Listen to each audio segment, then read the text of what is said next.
Hello and welcome to Mumbai Matters. I am Mansi Fadke, Deputy Editor with The Print, and in this episode of Mumbai Matters, I am going to talk about how the ambitious redevelopment of Asia's largest slum sprawl, that is Dharavi, is taking shape.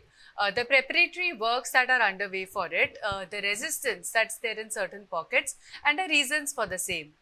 Since March last year, officials of the Dharavi Redevelopment Project Authority, which is an arm of the state government, have been going door to door across Dharavi to basically conduct a survey that will help them determine the total number of people that will be involved in this, mammoth exercise of redeveloping Dharavi, and of these also the total number of people who will be eligible for free housing within Dharavi.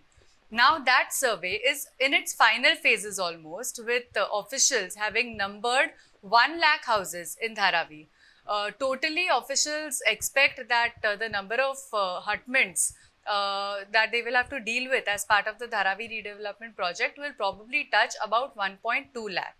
Officials had initially expected to complete the survey by the end of the fiscal year of 2024-2025. However, opposition from certain neighborhoods within Dharavi, from certain pockets, have caused a slight delay in the survey, and officials expect that this survey will now be concluded by about July this year. So far, as I said, about 1 lakh houses have been numbered, and documentation has been completed for 69,000 houses within Dharavi. Overall, of the 1.2 lakh shanties that will be a part of this Dharavi redevelopment project, officials are expecting about 50% of the houses to be eligible for free housing within Dharavi.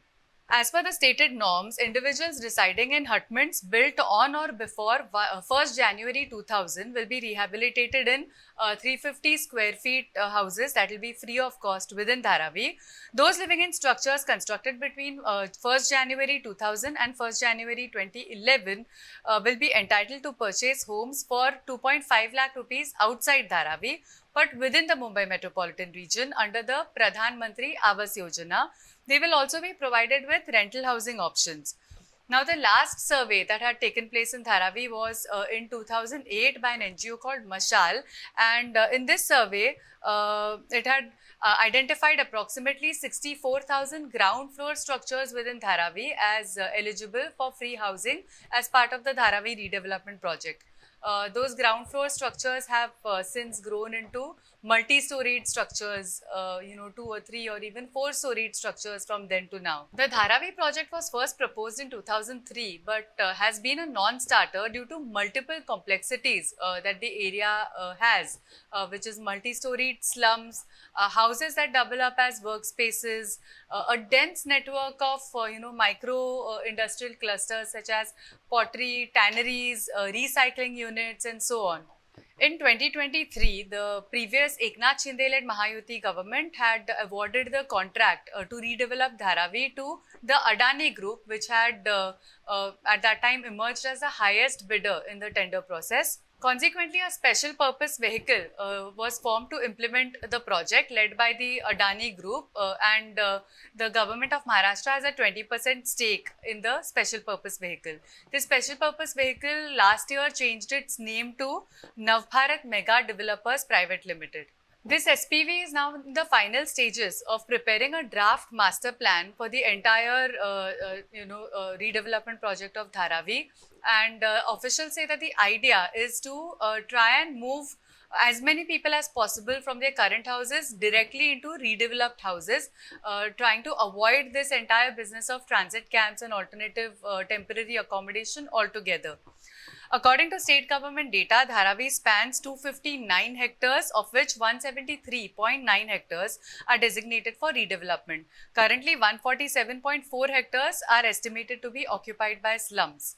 Now, coming to the neighborhoods that are posing a challenge for the survey, there are 3 particular pockets within Dharavi where officials are finding it especially difficult to complete the survey, and all 3 are unique in their own ways and pose unique issues and questions of their own. One is the Dharavi Kumbharwada, which is basically the hub of the pottery industry in Dharavi. The other neighborhood is Dharavi Kolivada, which is occupied by the fisher folk on the alongside the Mithi River and the Mahim Creek. And the third neighborhood is the 13th compound, which is basically the center of all recycling units in Dharavi, from where thousands of rag pickers operate. Raju Korde, who is associated with the Dharavi Bachao Andolan, an organization that has been opposing the Adani-led redevelopment of Dharavi, explained some of the reasons why people in these three neighborhoods are a little hesitant to be surveyed. In Dharavi Kumbharwada, he said that a lot of people live and work out of the same tenement, and they don't know how this is going to pan out in a redeveloped Dharavi once they are moved to newer houses. In Dharavi Kodiwada, the residents believe that they are the original inhabitants of Mumbai and that they should not be displaced. At 13th compound, most units are commercial and there is absolute ambiguity on their relocation. So these are some of the reasons why people are opposed to being surveyed over there. Raju Korde further said, they've not bothered to declare the master plan yet. If the draft master plan was declared, people would have at least been able to see exactly where they are going to be shifted.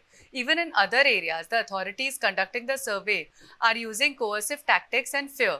But people have a lot of questions. Then Bhaskar Shetty, who was a Congress leader earlier and who a couple of years ago joined the Eknath Shinde-led Shiv Sena, explained why the situation in Kumbharwada is especially complicated. This land, he said, was under vacant land tenancy. So the BMC's vacant land tenancy policy was one to try and prevent encroachment by leasing out vacant plots on a tenancy basis.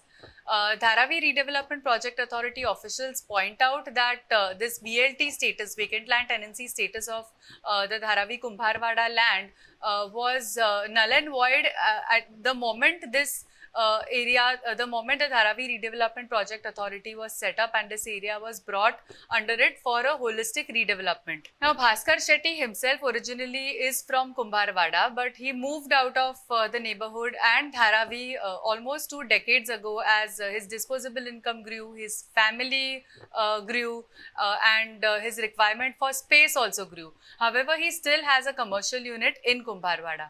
Speaking to the print, he said, residents are uncertain about which rules apply to them. Some are anxious about being relocated outside Dharavi. Others live in large spaces of 2,000 to 3,000 square feet shared with extended family and containing pottery workshops. They fear being allotted a far smaller space under the redevelopment plan.